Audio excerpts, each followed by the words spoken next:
नमस्कार दोस्तों। दोस्तों, एक सच बात बताऊं। अगर मैं तुमसे कहूं कि तुम्हारी जिंदगी का सबसे बड़ा डिसीजन तुम कभी खुद लेते ही नहीं हो, और सबसे खतरनाक बात पता है, तुम्हें पता भी नहीं है कि तुम्हारी लाइफ का स्टीयरिंग व्हील कब का किसी और के हाथ में जा चुका है, और उसका नाम है लोग क्या कहेंगे।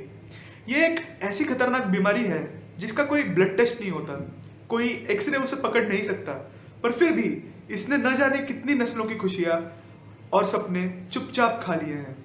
हम सुबह बेड से उठने से लेकर रात को आंखें बंद करके सोने तक जो भी छोटे या बड़े डिसीजंस अपनी जिंदगी में लेते हैं, उसके पीछे एक बहुत ही डरावनी, बड़ी और अनजान आवाज 24 घंटे लगातार घूम रही होती है।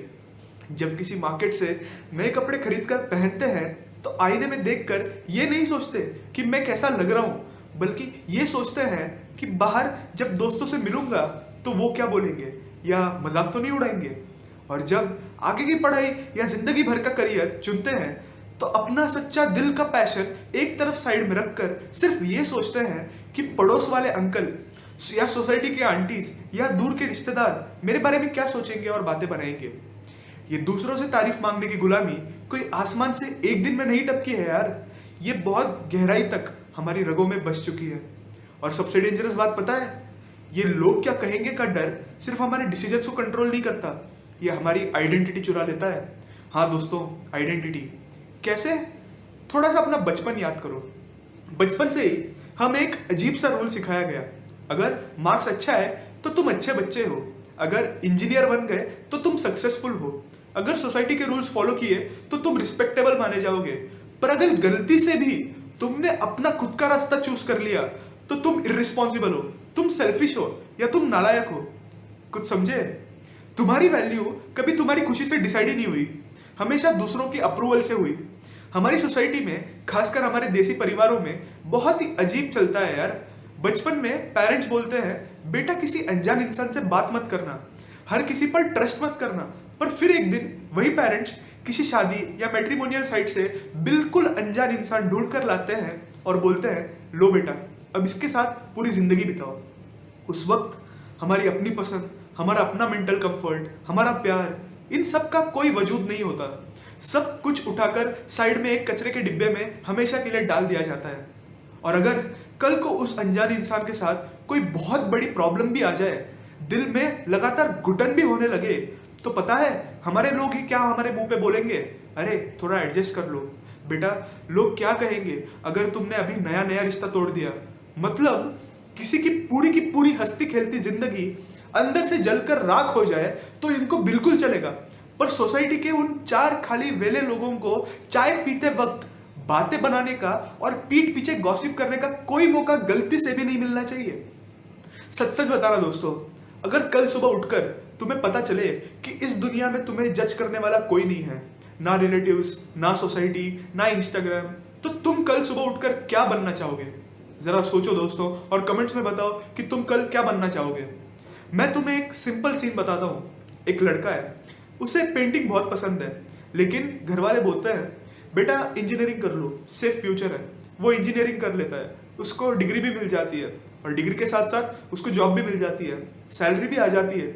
बस एक चीज नहीं मिलती उसको, और वो चीज है सुकून। तुम्हारे अंदर जो एक जिंदा और खुशहाल सांस ले रहा है, एक किस्से सुनाने वाला बेहतरीन लिखारी है, या एक चालाक बिजनेसमैन बनने का सपना था, वो सब इस सोसाइटी के डरावने डर से वही तुम्हारे दिमाग के किसी कोने में दम तोड़ देते हैं। क्योंकि उन फील्ड्स में बहुत रिस्क है, और नया रिस्क लेने वालों को हमारे ये लोग कभी आसानी से रिस्पेक्ट नहीं करते। ये लोग बस एक सेफ ट्रैक पर दौड़ती हुई भेड़चाल चाहते हैं, जहां हजारों बच्चे बिना सोचे समझे बस करियर चुनते हैं क्योंकि किसी दूर के अंकल ने उन्हें मुफ्त का ज्ञान दिया था। यहाँ मुझे हमारे महान संत कबीरदास जी का एक बहुत ही प्यारा और गहरा दोहा याद आता है। बुरा जो देखन मैं चला, बुरा ना मिले या कोई, बुरा जो देखन मैं चला, बुरा ना मिले या कोई, जो दिल खोजा अपना मुझसे बुरा ना कोई, जो दिल खोजा अपना मुझसे बुरा ना कोई। हम पूरी जिंदगी दूसरों में बुराई ढूंढते रहते हैं, पर कबीर कहते हैं जब मैंने अपने अंदर झांक कर देखा तो सबसे बड़ी कमी मुझ में ही निकली। हम खुद के ही सबसे खतरनाक दुश्मन बन जाते हैं जब अनजान लोगों के मुंह बंद करने के लिए अपनी रूह का गला घोट देते हैं। हम सोचते हैं कि हम अपनी लाइफ जी रहे हैं, पर सच क्या है पता है? हम सिर्फ एक रोल प्ले कर रहे हैं, इंजीनियर का रोल, गुड सन का रोल, परफेक्ट लाइफ का रोल। और सबसे डेंजरस बात, हमें पता ही नहीं होता कि असली हम कौन है। आजकल एक नया जज आ गया है सोसाइटी में, इंस्टाग्राम। तुम्हारी वैल्यू डिसाइड होती है लाइक से, तुम्हारी खुशी डिसाइड होती है कमेंट से, और तुम्हारी सेल्फ वर्थ वो तो डिसाइड होती है तुम्हारे फॉलोअर्स से। और सबसे अजीब बात पता है, ये जज हमें जानता भी नहीं है। सोचो, अगर कल इंस्टाग्राम का सर्वर क्रैश हो जाए तो तुम्हारी आइडेंटिटी बचेगी क्या? तुम अपने आम से छोटे कमरे में अकेले बैठे हो, आगे के करियर और पैसों का सोच सोचकर अंदर ही अंदर परेशान हो। अचानक मस्ती में तुम फीड स्क्रॉल करते हो और देखते हो कि तुम्हारे कॉलेज का वो बैक बेंचर, एवरेज सा दोस्त किसी महंगे विदेश में, शायद मालदीव्स के किसी आइलैंड में चिल कर रहा है, या किसी स्कूल के दोस्त ने एकदम नई महंगी बड़ी गाड़ी के साथ फोटो डाली है। बस वही उस एग्जैक्ट एक सेकंड में तुम्हारा सारा दिमाग और दिल की शांति पूरी तरह से खराब हो जाती है। तुम अपनी इस आम से रियल, थोड़ी बहुत इम्परफेक्ट और थोड़ी बहुत स्ट्रगल वाली नॉर्मल जिंदगी को उनकी उस हेवीली एडिटेड, एजेंसी से क्यूरेटेड और बिल्कुल झूठी fake social media highlight reel से सीधे बराबर कंपेयर करने लगते हो। इस बेवकूफी भरे कंपैरिजन की बुरी वजह से हमारे अंदर का बचा कुचा सच्चा कॉन्फिडेंस भी जीरो से नीचे चला जाता है। हम कंटिन्यूअसली अकेले रोते हुए ये सोचते हैं कि यार, लगता है इस दुनिया की सक्सेस की दौड़ में सिर्फ मैं ही अकेला पीछे रह गया हूं। पर मेरे भाई, ये पूरी की पूरी दुनिया आज एक अंधी भेड़चाल में तेजी से दौड़ रही है, जहां किसी को अपनी मंजिल नहीं पता। रहीम जी ने क्या खूब और सटीक बात कही थी, बड़े बड़ाई ना करे, बड़े ना बोले बोल, बड़े बड़ाई ना करे, बड़े ना बोले बोल, रहीमन हीरा कब कहे लाख टको मेरा मोल, रहीमन हीरा कब कहे लाख टको मेरा मोल।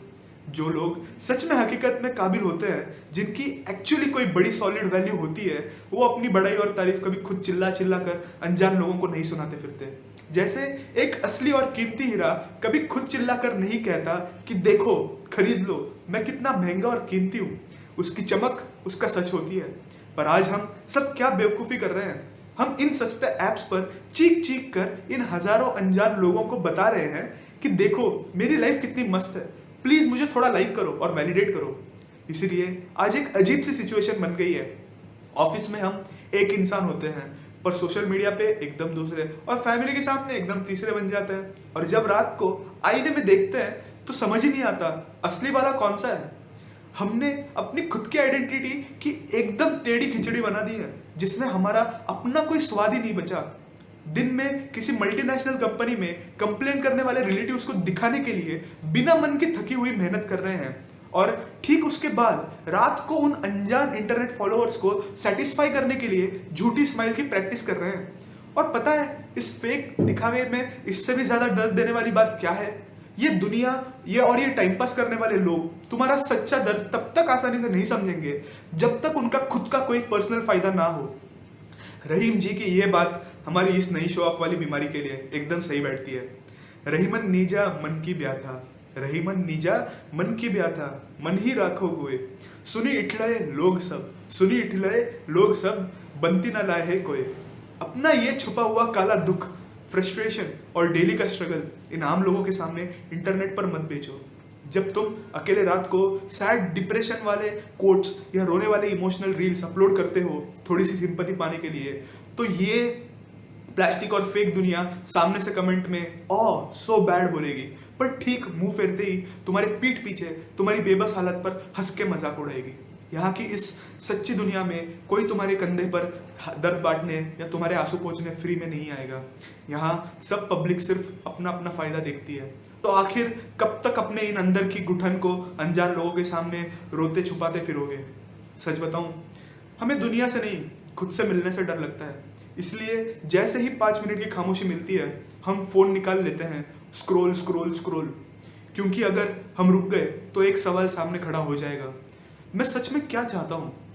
बचपन के दिनों से जब भी हम थोड़ा अकेले में कुछ सोचते थे तो हमें तुरंत सिखाया गया कि ज्यादा मत सोच, बेकार दिमाग खराब हो जाएगा।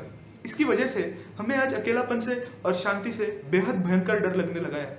जैसे ही हम किसी सुनसान जगह पर खुद के साथ बिल्कुल अकेले होते हैं, हमारे दिमाग के अंदर छुपी हुई पुरानी असंतुष्टि, हमारा दबा हुआ गुस्सा और अधूरे टूटे सपनों का सच एक दानव की तरह खड़ा हो जाता है और डराता है। एक बहुत ही बड़ी साइकोलॉजी की स्टडी में तो ये पता चला है कि आजकल लोग खाली कमरे में बिना फोन के शांति से बैठने से इतना डरते हैं कि उनको सच में खुद को एक इलेक्ट्रिक शॉक देना ज्यादा बेहतर और आसान लगता है, बजाय अपने ख्यालों के साथ वही अकेले बैठने के। सोचो, हम मेंटली कितना डर गए हैं अपने ही अंदर के शोर से कि हमें लगातार इस ग्लोइंग फोन का एक पैसिफायर चाहिए। हम बंदर की तरह उस इलेक्ट्रॉनिक गैजेट से चिपके हुए हैं जो हमारी बेचैनी और एंजाइटी को दुगना बढ़ा रहा है, पर अपने आप से आई कांटेक्ट करने की हिम्मत नहीं जुटा पा रहे हैं। हमें आजकल खाली बैठना एक सजा लगने लगा है, क्योंकि वही वो जगह है जहाँ सोसाइटी का शोर कम होता है और हमारी खुद की आवाज चीखने लगती है। पर उस आवाज से डर कर कब तक दूसरों के अप्रूवल की भीड़ में छिपते रहेंगे? तो इस खोखले अप्रूवल की गुलामी से परमानेंट बाहर निकलने का आखिर रास्ता क्या बचा है? सिर्फ एक रास्ता है दोस्तों, और वो है अपने खुद के अंदर की खूबसूरत दुनिया को वापस जीतना। और इसकी शुरुआत किसी पहाड़ पर जाने से नहीं, बल्कि अकेले बैठना सीखने से होती है। रोजाना दिन में बस 10 मिनट अपना वो डिस्ट्रैक्टिंग फोन दूसरे अंधेरे कमरे में रख दो, टीवी बंद कर दो और आराम से बिना हिले एकदम अकेले जमीन या बेड पर बैठो। शुरू के 2-3 दिन तुम्हारा दिमाग एक पागल कुत्ते की तरह दौड़ेगा। पुरानी चिंता, घबराहट और गलतियां एक फिल्म की तरह नाचेंगी। पर याद रखना, वहां से डर कर भागना मत। उस घबराहट का हिम्मत से डट कर सामना करना। धीरे धीरे ये चिल्लाती आवाजें थक कर शांत होने लगेंगी और तुम्हें अंदर एक ऐसी डीप गहरी शांति महसूस होगी जिसके लिए अमीर लोग करोड़ों खर्च करते हैं। उस शांति में ध्यान लगाकर खुद से कड़े सवाल पूछना, इसे ही हमारी पुरानी इंडियन फिलॉसफी और योगी लोग वैराग्य कहते थे।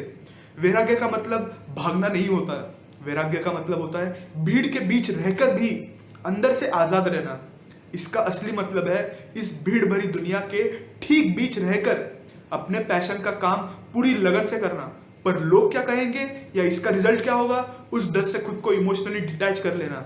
जब तुम उस जगह पहुंच जाओगे जहां किसी अनजान का ताना तुम्हें फर्क नहीं पड़ने देगा, तब तुम असली आजाद होगे। और अगर सोसाइटी के लोग आकर तुम्हें ताने मारे तो घबराना मत।